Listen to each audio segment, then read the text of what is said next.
زمون دا ملک پاکستان 14 اگست 1947 باندې معرض وجود کې راغلی دی او آزاد شوی دی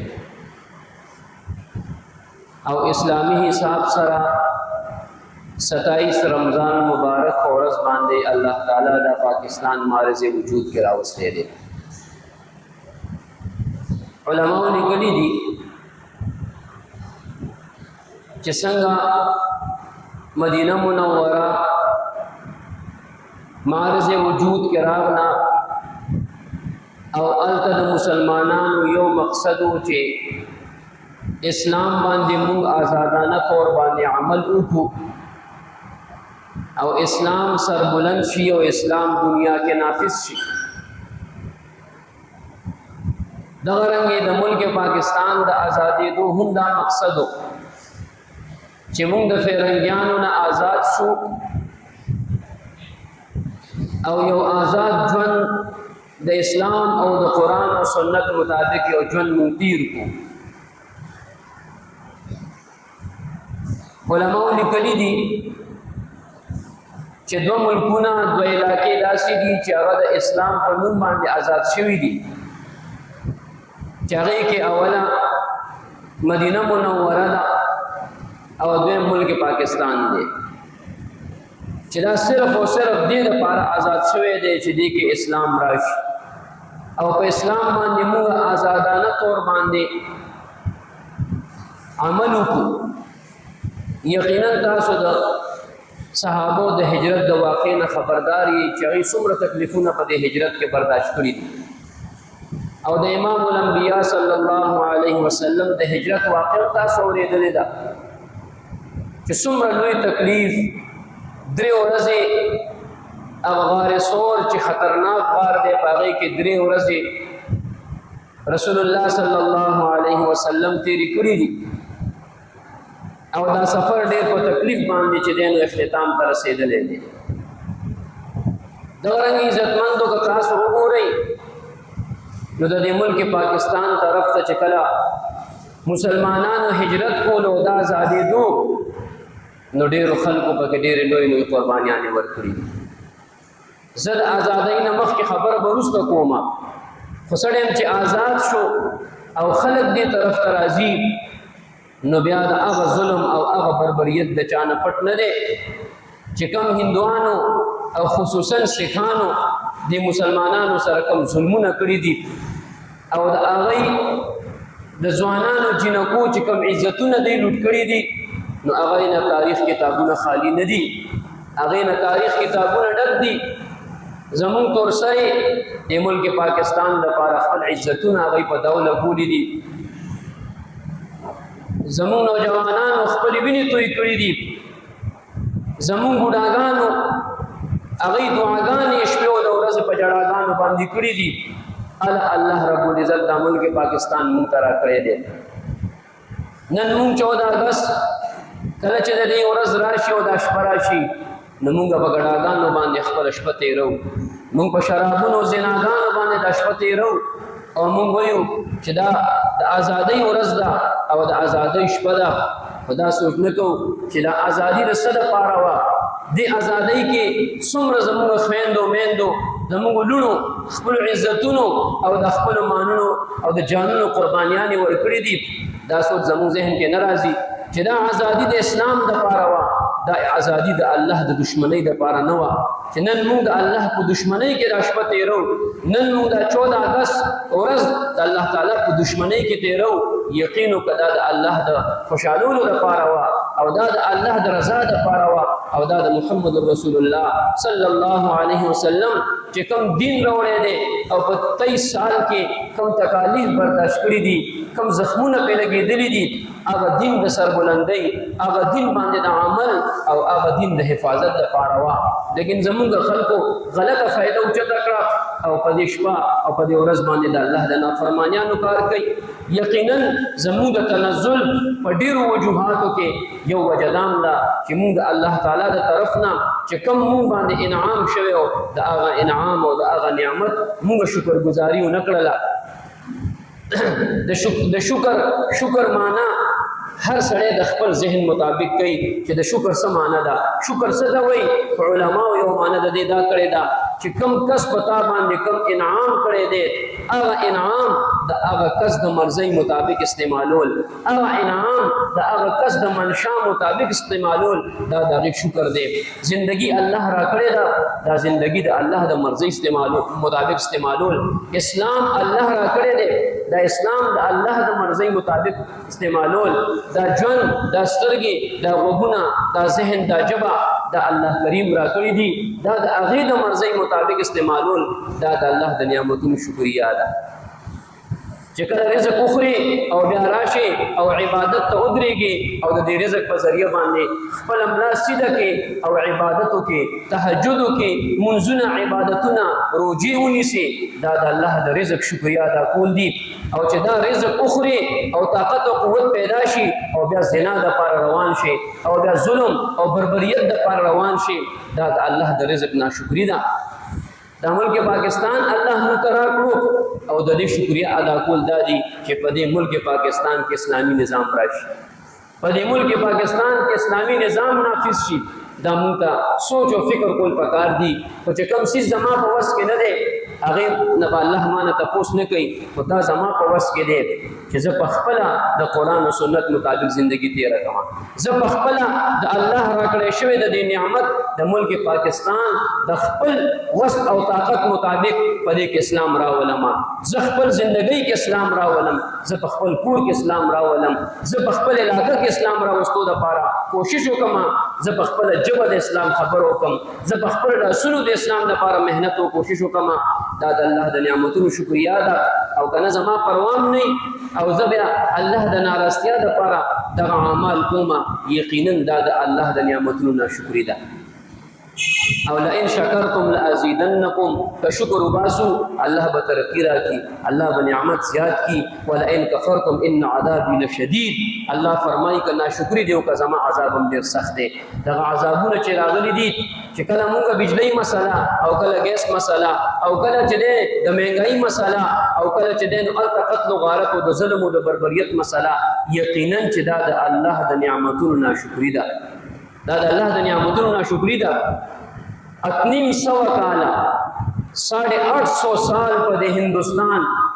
باندې فرنګیانو حکومت کړی دی څونه جی 850 کاله په د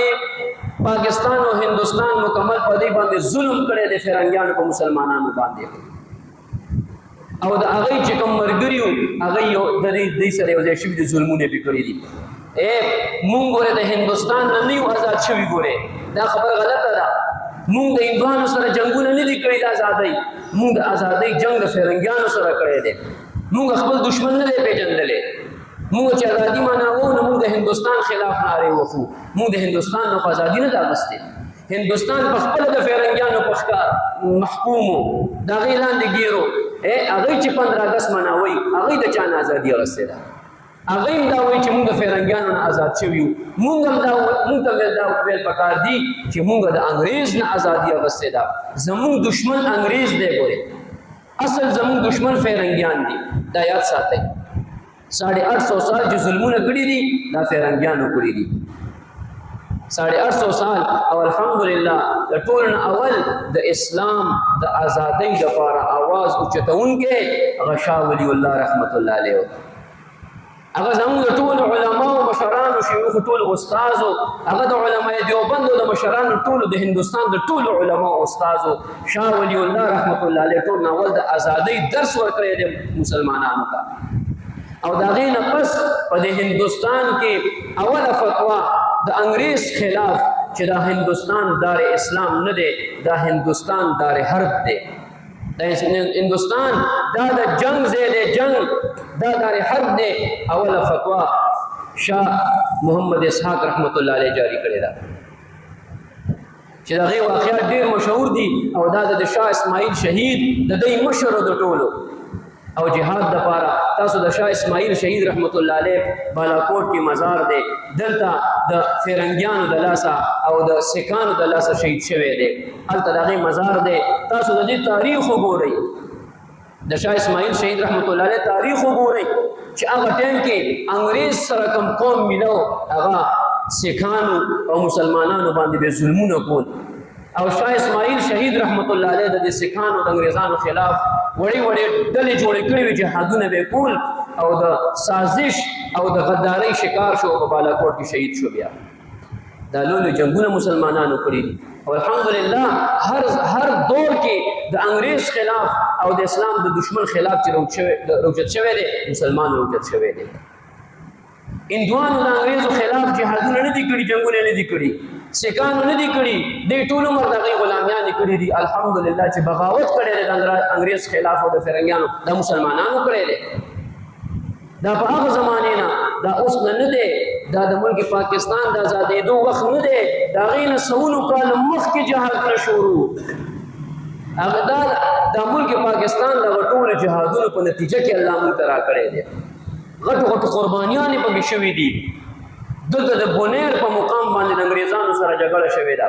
امبیلا بونیر 9.5 زره انګریزان مسلمانانو مردار کړي 9.5 زره د فرنګیانو فوجیان دای په تابوتونو کې د هغوی جنرالان مشران دای په تابوتونو کې انګریزانو ته په ډالو کې لېږلي چې دا واده 3 میاشتې دلته لګاتار جهاد شوی دی دا د غازیانو علاقه ده دا مونږ چې نن نعتونه وایو او مونږ وایو تورنزو باباجي دا د شیخ الهند رحمت الله علیه محمود الحسن رحمت الله علیه شاګرد و دا هغه رالیږلی و دغه علاقه کې ورشه او دغه علاقو کې د خلکو کې جهاد جذبه راوچته کړه دا تورنزو بابا دا د علماء دیوبند شاګرد و د هغې رالیږلی و چې دلته ورشه د جهاد جذبه اوچته کړه عبید الله سندي رحمت الله علیه د یو سیک ګرانې سره تعلق ساتلو الله تعالی ورته اسلام ورکړو او لوی مجاهد او لوی عالم د علماء دیوبند د افغانستان ته شیخ الهند رحمت الله علیه لېږلی چې ورشه هغې نه امداد وغواړه د انګریز خلاف او شیخ الهند رحمت الله علیه په خپله ترکی ته تللی و سلطنت عثمانیه هلته نه د انګریز خلاف د جهاد لپاره مدد غوښتی و زمونږ د علما ګورې لوی قربانیانې ورکړي هغه وخت کې جازونه نه وو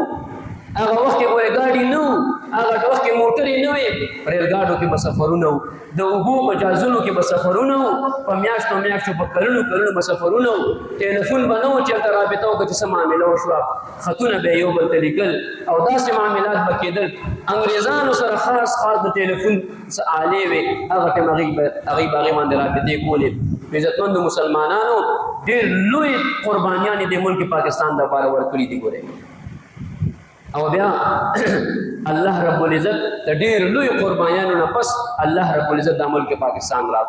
د ملک پاکستان د آزادېدو نه مخکې مسلمانانو یو مدرسه جوړه کړه مسلمانانو دا مدرسه اصل کې د انګریز خلاف یو جهادي کیمپ قاسم نانوتوی رحمت الله علیه خوب وکړو جناب رسول الله صلی الله علیه وسلم ورته خوب کې راغی او کوم ځکه دا دیوبند چې کوم دی دا د خار نوم دی خار په دې خار کې ورته زه ورته ناپ کړلو وای دغه ځای کې تاسو مدرسه جوړه کړئ او قاسم نانوتوی رحمت الله علیه په هغه ځای کې مدرسه جوړه کړه یو استاد محمود الحسن په نوم باندې او یو شاګرد محمود الحسن دواړه د انار د بوټي لاندې کېناستل عمارت لانو او هلته د مدرسې ابتدا وشوه ده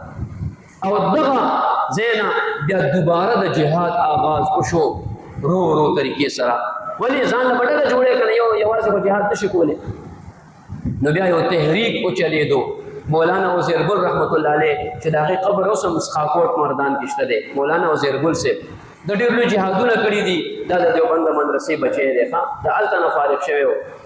د ډېر لوی جهادونه کړي د قبر دلته دی عبید الله سندي رحمت الله علیه شبیر احمد عثماني رحمت الله علیه ظفر احمد عثماني رحمت الله علیه دې ټول حسین احمد مدني رحمت الله علیه دې ټول لوی جهادونه کړي دي نو بیا د یو تحریک وچلولو یو فاینل چې بس اوس زموږ تحریک خلک مضبوط شو اوس ټول خلکو ته یو خط لیکل دي او هغه خط په ذریعه باندې خلک راوچتول دي چې شابه تاسو هلته نه جهاد دی دلته نه بغاوت شروع کړئ هر طرف نه بغاوت شروع شو شابه د انګریز خلاف بغاوت شروع کړئ جنګونو نه راوچت شئ نو هغې خپل یو عالم هغې له ریش عبید الله سندي رحمت الله علیه هغه وخت کې شیخ الهند رحمت الله علیه په ترکي کې و سلطنت عثمانیه او هلته نه بیا حج دپاره راتلو بیت الله شریف ته او دی د افغانستان په لاره بیت الله شریف ته تلل ریشمي رومال کې یو تحریک ولیکلو چې زموږ دا د فلاني کسان په د جهاد کې موږ سره شریک دي، دا زموږ جرنیلان دي، دا زموږ مشران دي ټولو. او هغه زیړ رومال، هغه ریشمي رومال، هغې نه هغه عالم پټکې ووالو چې دې نه پټکې ووه او دا زیړ پټکې به ستا په سر به وي، او د هغه پټکې چې جبرائیل علیه السلام کله جنګ بدر ته راځي هغه پټکې جبرائیل علیه السلام والی دی. هغه پټکې چې کله بدر ته فرشتې راځي، سورې انفال کلاو کا، سورې توبه کلاو کا، هغه فرشتې چې راځي هغې زیړ پټکي والی دي. هغه زیړ رومال یې تاو کړو او روان شو دلته نه، لیکن د هغې شاته د انګریز د ایجنټانو سازش و، هغې پسې جاسوس لګېدلی و او هغه ګیر شو. هغه ټول سازش کولاو شو د مسلمانانو. د مسلمانانو چې کوم ټول پلان او ټوله مشوره وه هغه کولاو شوه او د شیخ الهند رحمت الله علیه خلاف انګریز وارنټ جاری کوي، ګیرې کوي. مولانا وزیر ګل رحمت الله علیه خلاف، غټو مولانا عبید الله سندي رحمت الله علیه د دوی خلاف غټو علماو خلاف وارنټ جاری شو، ګرفتار یې کوي. د مالټا په جیل کې شیخ الهند رحمت الله علیه په هغه سخته یخنۍ په یخ اوبو کې وخت تېر کړی دی. حسین احمد مدني رحمت الله علیه ورسره په هغه جیل کې و. وایي کله چې شیخ الهند رحمت الله علیه وفات شو او غسل یې وله ورکولو، غسل نو شاګردانو وله غسل ورکولو، نو چې ملا یې ورله وکته په ملا باندې غوښه نه وه، صرف سرمنه وډوکي وو. ملا باندې غوښه نه وه، صرف سرمنه وډوکي وو. شاګردانو ویل چې دا څه معامله ده،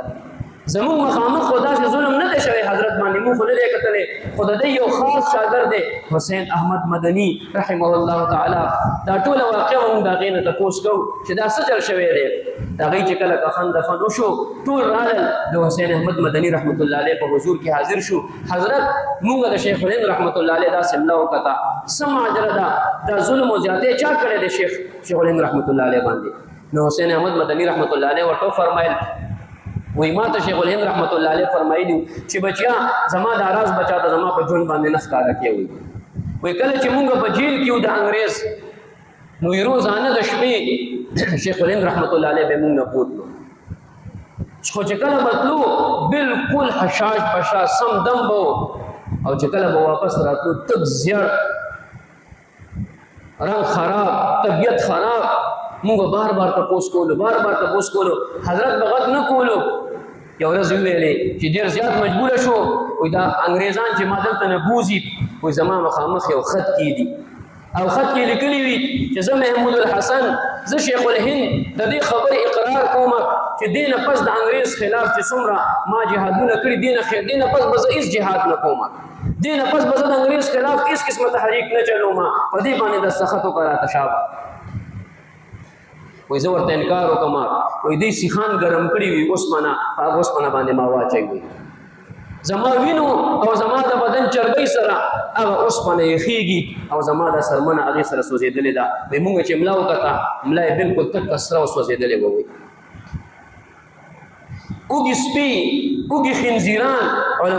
په دې علماو باندې د انګریزانو پرېښي دي. اوږي سپي او اوږي خنزیران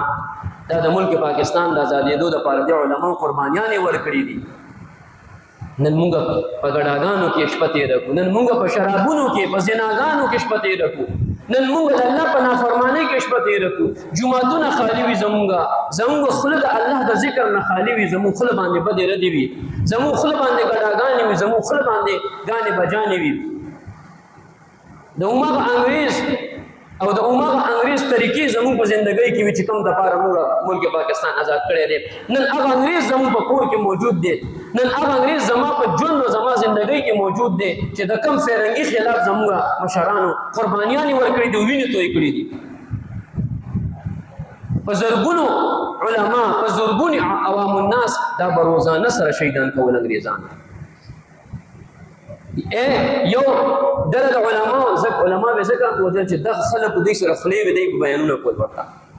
همدوی به تیارول که نه، همدوی به خلکو تیارول، ځکه به هغوی دا زور ورکولو. زمونږ یو رشتهدار دی، مونږ وړو چې هغه شهید شوی دی په هغه وخت کې، واړه هغه یوه خبره کوله، هغه عالم نه و، عام سړی خو ډېر لوی مجاهد و. هغه ویلې وایي مونږ یې په جیل کې بند کړي وو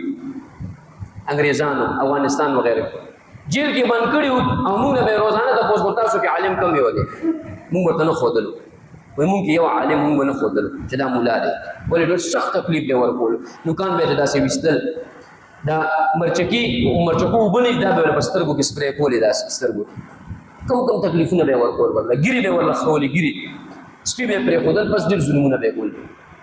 موږ به نه ښودل نو روزانه به یې موږ والو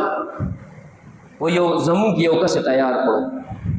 مجبور شو بس انسان دی هغه تیار کړو چې ته به موږ ته ښیې چې په دې خلکو کې کم عالمان وایي سهار به هغه بوتلو دې خبرې دپاره چې دا به موږ ته د علماو نومونه ښیي وایي شپې موږ ټولو مشوره وکړه او هغه سړی چې دی نو د بجلۍ په ذریعه باندې مړ کړو او کم زموږ خپل کس هغې په ذریعه مړ کړو د خلکو د خپلو کسانو قربانیانې دې دپاره ورکړي دي چې زموږ د ملک حفاظت وشي ګوره دا خلک کوي داسې دومره پورې علما فرمایي چې د کومو خلکو به د انګریز خلاف خبرې کولې هغه علما عوام الناس به راجمع کړل په ریلګاډو کې به د یو ځای نه بل ځای نه جیل ته بوتلل ریلګاډو کې دننه به د اوسپنې وړې کمرې جوړې کړې وې جالونه به یې جوړ کړي وو هغې کې به یې داسې میخونه لګولي وو لاندو نه میخونه بره نه میخونه هر طرف نه به اواړه نه میخونه به او د میخونو د پاسه به د علماو د عوام الناس خلک به ودرول او چې ګاډی به روانېدو دی به پرېوتل میخونو باندې په مخ یې په ملا په سر چې هغه ځای پورې به رسېدل نیم به پکې شهیدان شوي مړه به یو عالم خپله واقع لیکلې ده چې کله وایي زه ریلګاډي کې هغه جیل ته ورسېدم وایي هلته زما ښځه او زما بچي موجود وو وایي هغه زما ملاقات نه راغلل وایي زما د وینو نه ډکې کپړې لاسونه او خپو باندې وینې را روانې وې یا ښځې چې وکتل وایي په ژړا شوه وړوکی زوی زما د غېږه کې د غصې نه راوغورځولو ما ته وایي چې ته ډېر لوی مجاهد راغلی ته به پاکستان ازادې ته به دا مسلمانان ازادې بس د خدای ته وګوره خپل د وړو بچو ته وګوره خپل د حالت ته وګوره کوم حالت ستا جوړ شوی دی هغه ورته وایي چې دا خو سوچ هم مه کوه چې زه به دا تحریک پرېږدم دا وهل دا ظلمونه دا زیاتیات دا ما دې نه نشي منې کولی چې زه د اسلام د ازادېدو دپاره مسلمانانو د ازادېدو دپاره تحریکونه پرېږدم زما په زړه کې دا خبره ده زه قیامت په ورځ د حضرت بلال سره راپاڅېدل غواړم زه د قیامت په ورځ د حضرت خباب سره پاڅېدل غواړم زه د قیامت په ورځ د صحابو سره پاڅېدل غواړم چې هغوی د اسلام دپاره قربانیانې ورکړې نن زه د اسلام د حفاظت او د مسلمان د حفاظت دپاره قربانیانې ورکړم عزتمندو دا ملک پاکستان موږ خو ګپ ګڼو که نه لکونو مسلمانان شهیدان شوي دي لکونه ما خو شروع کې تاسو نه ویلې که نه قسم درته کوم تاریخ کتابونه د ملک ازادۍ تاریخ کتابونه وګوره د خیر دی ستا به سترګې کولاو شي چې څومره زموږ د خویندو او د میندو عزتونه لوټ شوي دي په هجرت کې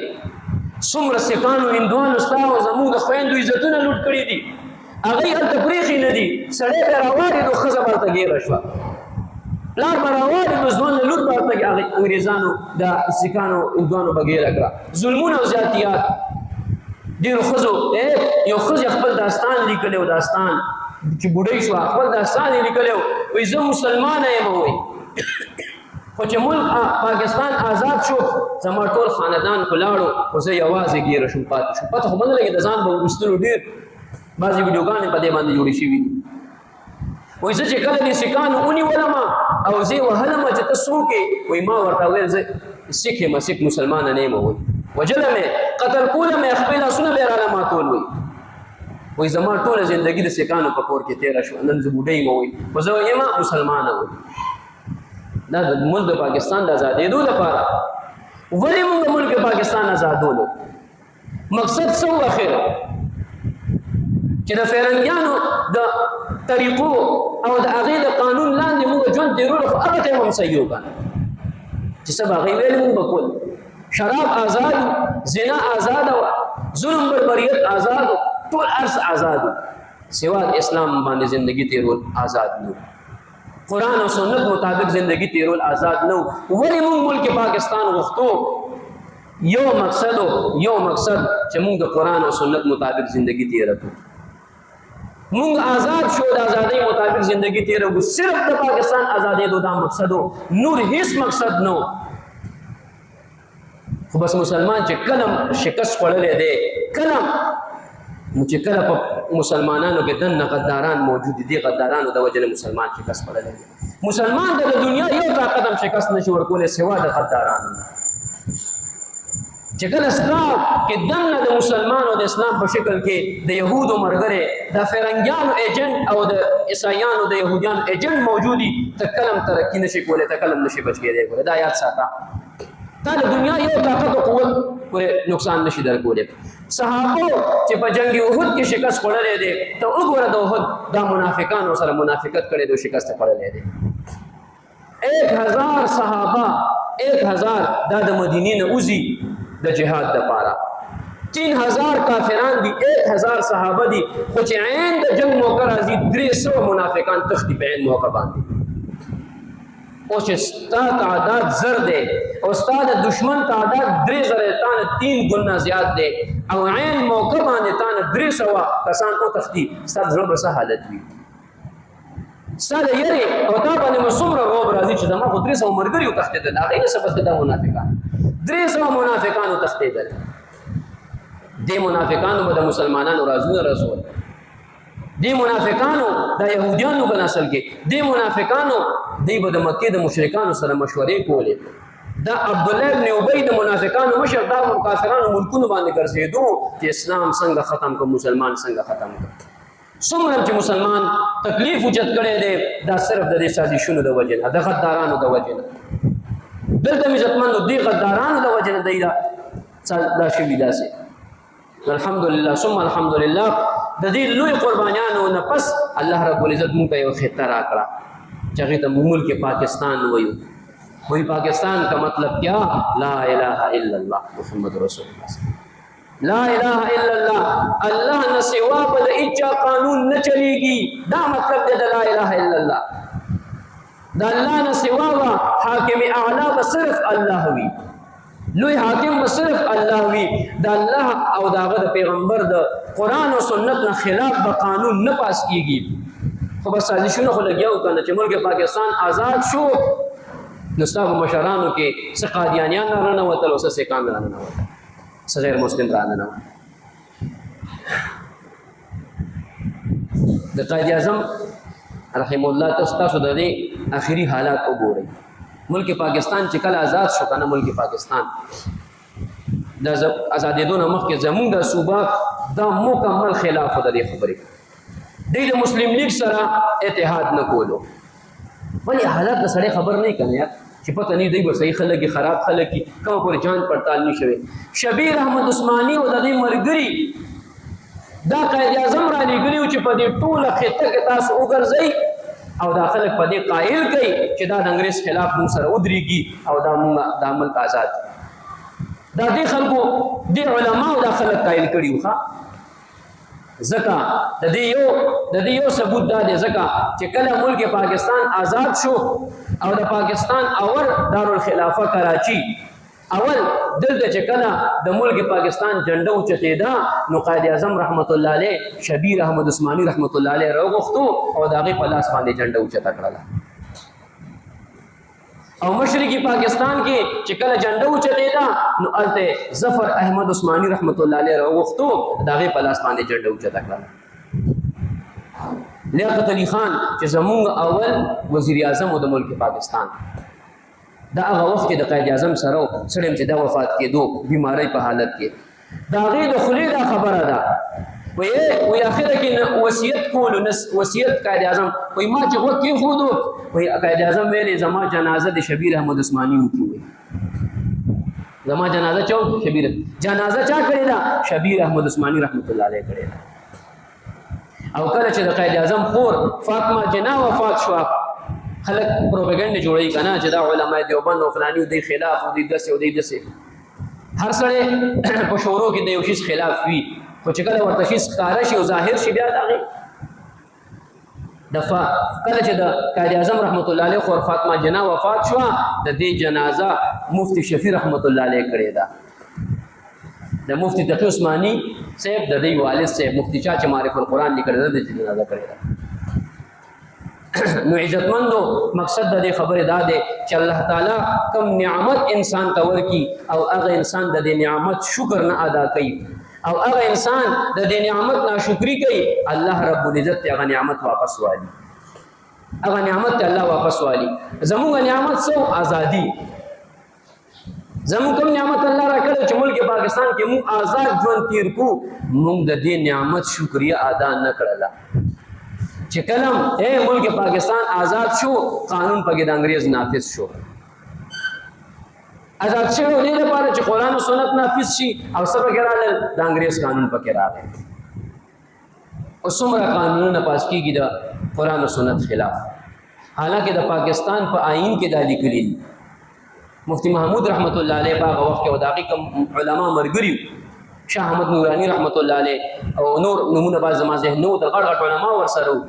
د دې ټول تاریخ وګورئ. دوی چې کله دا نوې آئین سازونه په دې کې دا قانون پاس کو، دا آئینی سوچ جوړ کړو چې په پاکستان په آئین کې به د قرآن او سنت خلاف قانون نه پاس کیږي.